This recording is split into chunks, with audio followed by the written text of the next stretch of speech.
Se Deus lutasse com o diabo como Deus, não haveria luta. A prova maior que Deus não luta com o diabo como Deus é que tem a luta. Porque ele é tão poderoso,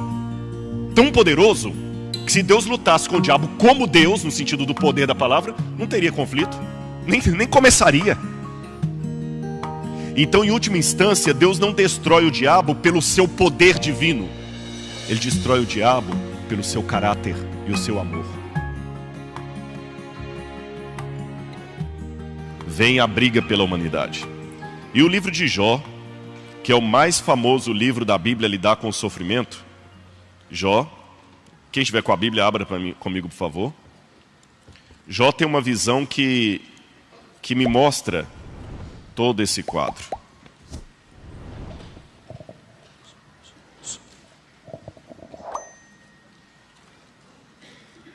Antes do livro dos Salmos aqui. Livro de Jó, capítulo 1, versículo 1. Havia na terra de Uz um homem cujo nome era Jó. Homem íntegro e reto, temente a Deus e que se desviava do mal. A expressão que aparece para o íntegro aqui em hebraico é a palavra tam. Significa que Jó era bom em tudo. Ele era um bom pai, um bom vizinho, um bom marido, tudo. E ele tinha os filhos. Aí diz o verso 6. Num dia em que os filhos de Deus vieram apresentar-se perante o Senhor, veio também Satanás entre eles. E então perguntou o Senhor a Satanás: de onde vens? Satanás respondeu ao Senhor e disse: de rodear a terra e passear por ela. Perguntou-lhe ainda o Senhor: observaste o meu servo Jó? Porque ninguém há na terra semelhante a ele, homem íntegro e reto, temente a Deus e que se desvia do mal. Então respondeu Satanás ao Senhor: porventura Jó em vão teme a Deus? Acaso não o cercaste com a sebe a ele, a sua casa e tudo quanto tem? A obra das suas mãos abençoaste, e os seus bens se multiplicaram na terra. Estende, porém, a mão e toque em tudo que tem, e verás se não blasfema contra ti na tua face. Então disse o Senhor a Satanás: eis que tudo que ele tem está em teu poder. Somente contra ele não estendas a mão. E Satanás saiu da presença do Senhor. Fique com a Bíblia aberta. Lendo assim, grosso modo, parece que houve uma aposta entre Deus e Satanás. Satanás foi lá no céu, e Deus: oi Satanás, tudo bem? Beleza? Como é que estão as coisas? Tudo jóia? Ah, tá um calor lá no Rio de Janeiro, tá terrível. É mesmo? Escuta, você viu meu servo Jó? Onde é que ele está? Ah, vi sim. Pois ele é bom, né? É bom porque o senhor fica comprando com presente, com tudo, né? E tal, dá carrão para ele. Tira tudo, eu quero ver se ele vai te abençoar. Aposto que não vai. Não vai, aposto. Então você pode ir lá. E parece que Jó foi um joguete nas mãos de Deus do diabo. Isso é a leitura pueril feita às pressas. Mas quando você vai no contexto da época e na linguagem hebraica, você vê que tem um outro sentido isso aqui. Em primeiro, olha o verso 6. Diz assim: num dia em que os filhos de Deus, Bnei Elohim, vieram apresentar-se perante o Senhor, veio também Satanás entre eles. Essa expressão veio também no hebraico é Gam Ha-Satan. 3 palavrinhas. Gam, uma palavra, um artigo, uma palavra. Gam Ha-Satan. Gam é o que traduziram por também. Isso no hebraico tem um outro sentido. É irônico. É como se eu falasse assim: imagine que alguém me traiu, roubou a minha empresa, e depois que eu lutei, consegui me reaver de novo. No dia da inauguração, o meu ex-sócio, vamos chamar de Noraldino, aparece com a cara mais lambida lá. E você pergunta assim: ei Rodrigo, como é que foi a festa de inauguração da sua loja? Foi todo mundo lá? Eu falei: foi todo mundo lá, foi o pastor, foi a esposa dele, foi o pastor Célison também, toda a família, todo mundo. E o Noraldino também estava lá. Essa minha forma de falar, e o Noraldino também estava lá, é uma forma irônica. Alguém, persona não grata, indesejado, que não deveria estar lá, apareceu lá. Entenderam? É assim que está no hebraico. Gam ha-Satan. Gam é irônico. Esse gam, ele não deveria estar lá. Segunda coisa, a palavra Satanás aparece na minha Bíblia aqui com S maiúsculo. Na sua também? Também? Dando a entender que é um nome próprio. Só que eu tenho um problema com a gramática hebraica. Que está Gam ha-Satan. Também o Satanás. em hebraico, não se usa artigo antes de nome próprio. Então, pela gramática hebraica, aqui não é um nome próprio. Então, isso tem um erro de tradução aí quando traduz com S maiúsculo. O que significa Satã em hebraico? Adversário, acusador, promotor, advogado de acusação. É um termo jurídico. Então, Satanás aparece no céu não com o nome próprio de Satanás, mas com o cargo de promotor jurídico. Está cansativo ou está dando para vocês entenderem? Estão acompanhando? Tem alguém advogado aqui, ou juiz, ou desembargador, ou promotor da área do direito? Ou estudante? Tem? Não tem ou não estão querendo manifestar? Não vou processar não, pode. Tem 2 lá atrás, né? Pronto. Eu sei que a ideia que as pessoas têm do juízo, aqui é muito aquela ideia de filme americano. De um debatendo com o outro, debatendo, e eu sei que o juízo no Brasil, a justiça é muito de documento, é dossiê, né? Aquela pilha de documento para o juiz ler, dar o parecer, aquela coisa toda. No Antigo Oriente Médio, o processo jurídico era um pouco diferente. Não existia advogado de acusação como profissão. Sabe como é que fazia? Olha como é que acontecia. Deixa eu pegar aleatoriamente aqui o senhor. Como é que é o seu nome? Raimundo. Vamos supor que o senhor Raimundo me pegou emprestado um cavalo e não devolveu. E morreu o meu cavalo. Ele me lesou, me deixou com prejuízo. Aqui, o que eu faria? Eu contrataria um advogado para acioná-lo juridicamente. Sabe como é que seria no Antigo Oriente Médio? Eu vou até o rei, até o governador da cidade e falo: o Raimundo me lesou num cavalo, eu quero o meu cavalo. Se o rei acha que a minha causa é propícia, sabe o que o rei faz? Ele chama o Raimundo e, na vista de todos, o rei me dá o título de Satã, advogado de acusação.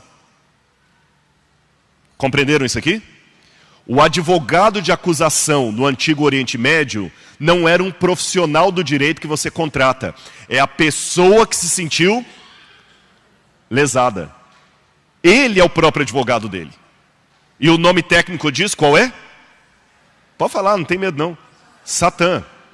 Não vai atrair coisa ruim não. Satã é uma palavra. Tá bom? É uma palavra. Satã é uma palavra hebraica que significa advogado de acusação. Não precisa ficar com medo de falar não. Não fala o nome de coisa ruim não. Não, Jesus é maior. Ué. Se eu ficar com medo de falar o nome dele, porque ele é poderoso, estou dando mais poder para ele do que ele tem.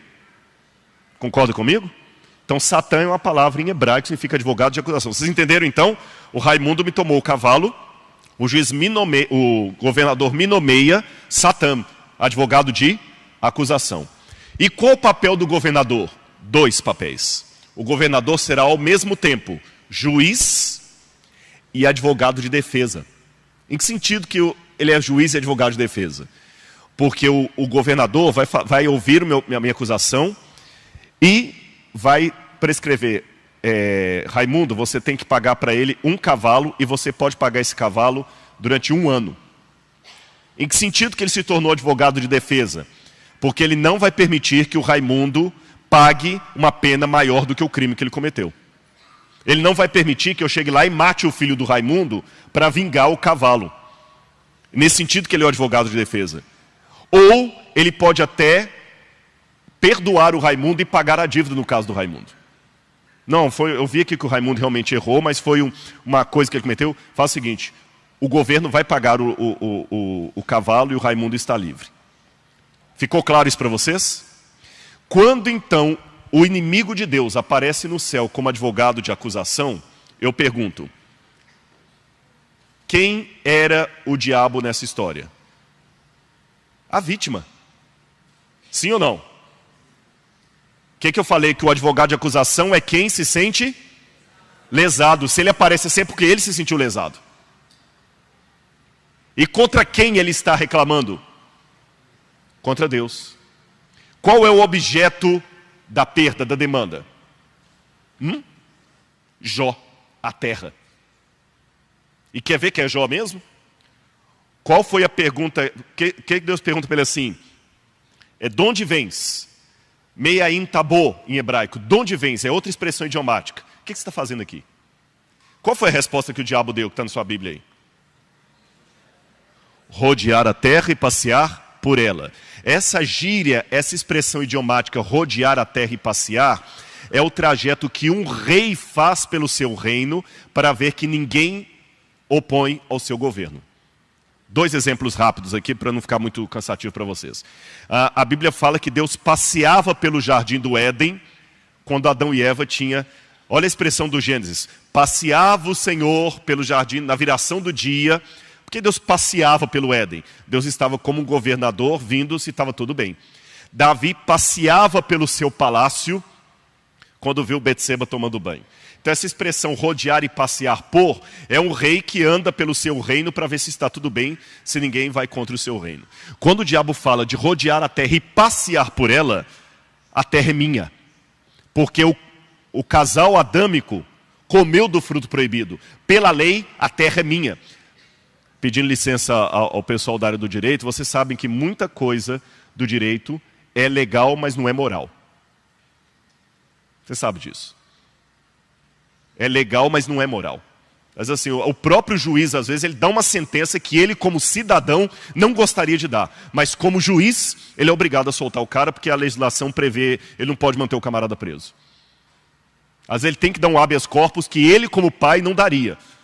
Para o estuprador, seja lá o que for. Mas tem uma questão legal lá que ele é obrigado, com força de lei.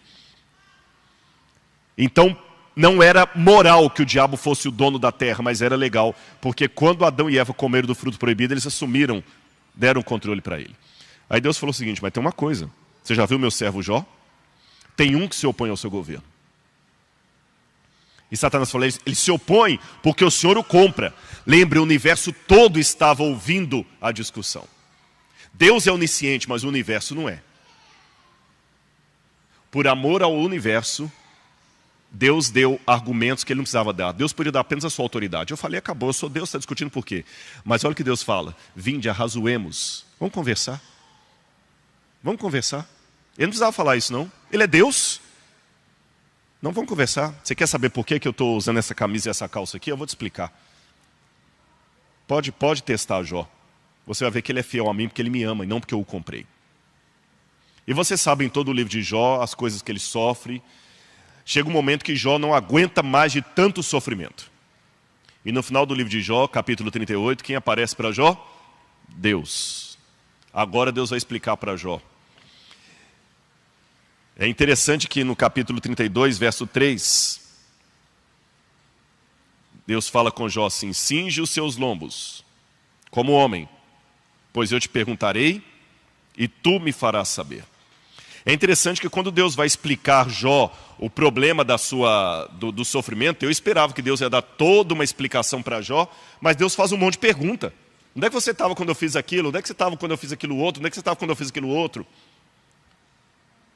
Mas é interessante que Deus também é um pouco bem-humorado. Ele aparece para Jó uma hora num redemoinho. Como uma motocicleta, fala assim, Jó, monta aqui, pega uma carona comigo que eu vou te levar para conhecer.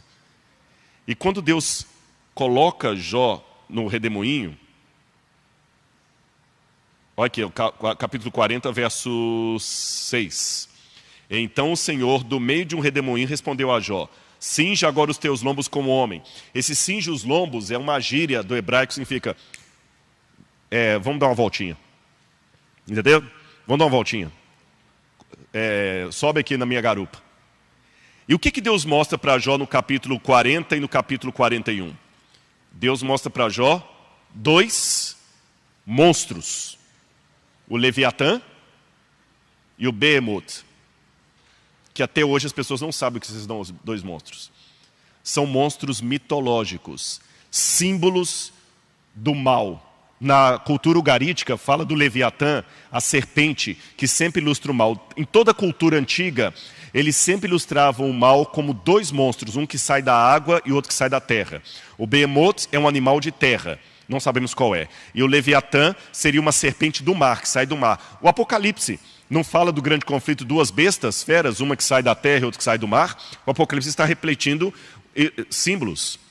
Deus mostra Jó, Jó fica com medo. Interessante que quando Deus mostra o poder dele para Jó, Jó não fica com medo. Mas quando Deus mostra os monstros, Jó fica com medo. Deus fala, está vendo, Jó, contra que eu estou lutando? Está percebendo? E tem mais, Jó. Deus termina no capítulo 42, mostrando para Jó a parte mais linda. Eu sei o que é sofrer, Jó. Por isso que está tendo a guerra. 42, versículo 1 em diante. Então respondeu Jó ao Senhor, bem sei que tudo podes, nenhum dos teus planos pode ser frustrado. Quem é aquele, como disseste, e sem conhecimento encobre o conselho? Na verdade, eu falei do que não entendia. Aí vem o verso 5. Eu te conhecia só de ouvir, mas agora os meus olhos te veem. Sabe o que significa isso? Quem pode ver a Deus? Quem pode ver a Deus? Qual o tamanho de Deus? Será que existe um espaço que caiba a Deus?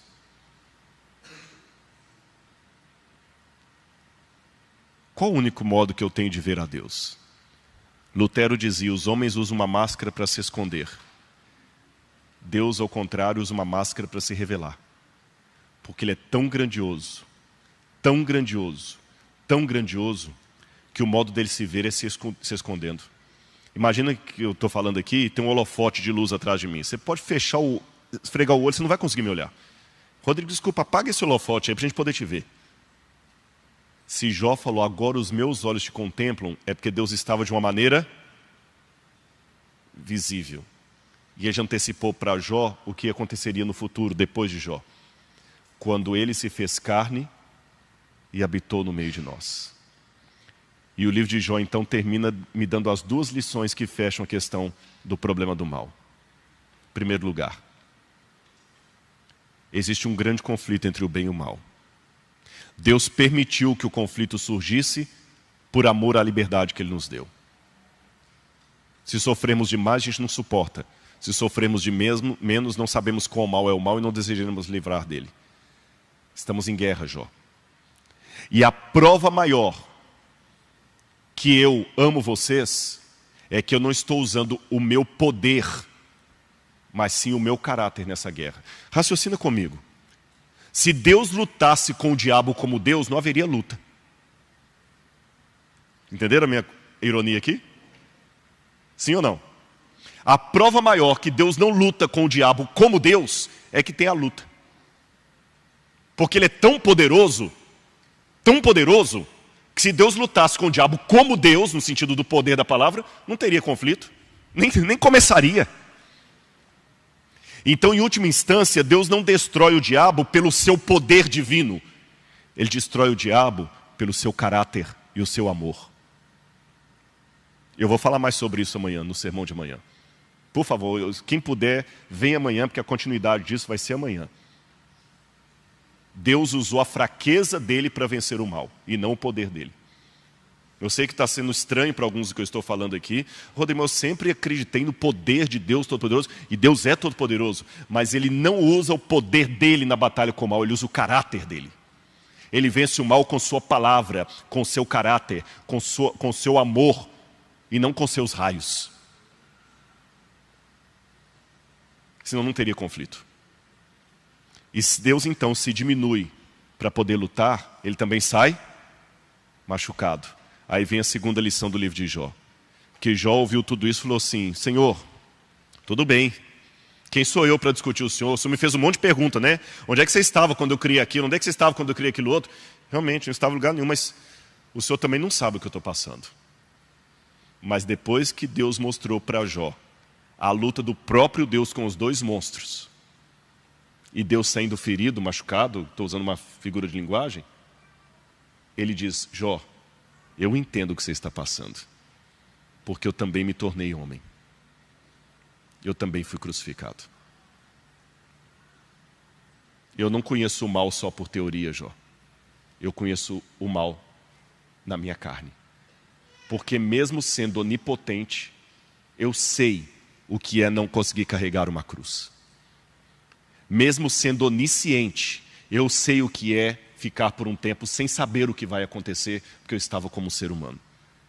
Eu sei, Jó, o que é chorar e não conseguir conter o impulso do choro porque um amigo morreu, Lázaro. Mas a história não para aqui. Enquanto todo o nosso sofrimento será provisório, o preço que Cristo pagou será eterno. Hoje, quando eu saí de casa, eu fiquei feliz. Eu peguei um livro, mandaram um boneco, um livro que eu estou publicando agora, e nesse livro tem um capítulo sobre a encarnação. E eu mostro vários versículos da Bíblia lá que evidenciam que Cristo ficará para sempre retido a um corpo humano. Ele não perdeu a divindade dele. Mas como preço eterno da minha e da sua salvação, ele ficará para sempre retido a um corpo humano glorificado, porém humano, ainda com as marcas da crucifixão. Sabe o que é isso? Aquela cicatriz que você tem que te incomoda, na ressurreição vai sumir. A dele vai ficar para sempre. Então, quando pergunto por que Deus deixou o mal acontecer no universo, eu pergunto, quem pagou o maior preço? Foi Ele.